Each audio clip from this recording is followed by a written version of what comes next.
Hi friends, welcome back to our channel BNH agriculture channel. ఈరోజు మనం అన్ని రాష్ట్రాల పత్తి ధరలు తెలుసుకునే ముందు మన ఛానల్ అయితే సబ్స్క్రైబ్ చేయండి. అండ్ చాలామంది రైతులను అయితే మీరు సబ్స్క్రైబ్ చేయట్లేదు, ఛానల్ని సబ్స్క్రైబ్ చేసుకోండి అండ్ వీడియో మాత్రం లైక్ చేయండి. సో రెండు తెలుగు రాష్ట్రాలైన రైతులైతే జాగ్రత్త ఉండండి.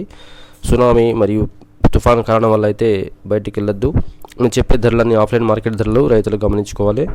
ముందుగా మనమైతే ఆంధ్రప్రదేశ్ రాష్ట్రంలోని కనిష్ట పత్తి ధర 4,016 రూపాయలు మరియు క్వింటల్ గరిష్టంగా 7,569 రూపాయలు ఉన్నది. తిరువురు మార్కెట్లో కనిష్ట పత్తి ధర 7,400 మరియు క్వింటల్ గరిష్టంగా 7,900 ఉన్నది. గుజరాత్ రాష్ట్రంలో కనిష్ట పత్తి ధర 5,000 మరియు క్వింటల్ గరిష్టంగా 7,925 రూపాయలు ఉన్నది.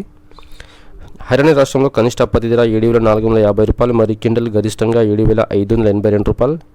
కర్ణాటక రాష్ట్రంలో కనిష్ట పత్తి ధర 7,000 మరియు క్వింటల్ గరిష్టంగా 7,600.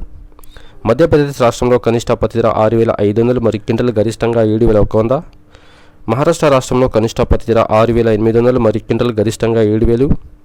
పంజాబ్ రాష్ట్రంలో కనిష్ట పత్తి ధర 6,700 మరియు క్వింటల్ గరిష్టంగా 7,340 రూపాయలు. రాజస్థాన్ రాష్ట్రంలో కనిష్ట పత్తి ధర 7,400 మరియు క్వింటల్ గరిష్టంగా 7,451 రూపాయలు. తమిళనాడు రాష్ట్రంలో కనిష్ట పత్తి ధర 5,800 మరియు క్వింటల్ గరిష్టంగా 7,000. తెలంగాణ రాష్ట్రంలో కనిష్ట పత్తి ధర 7,690 మరియు క్వింటల్ గరిష్టంగా 7,710 రూపాయలు.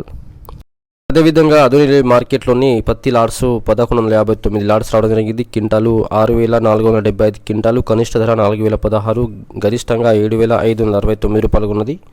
వేరుశనగలు లాడ్స్ 22 లాడ్స్ క్వింటాలు 147 క్వింటాలు రావడం జరిగింది. కనిష్టంగా 5,800 మరియు గరిష్టంగా 6,000 ఉన్నది. ఆమోదాలు చూసుకుంటే 68 లాడ్స్ క్వింటాలు 445 క్వింటాలు వచ్చింది. కనిష్ట ధర 5,400 మరియు క్వింటల్ గరిష్టంగా 5,925 రూపాయలు ఉన్నది.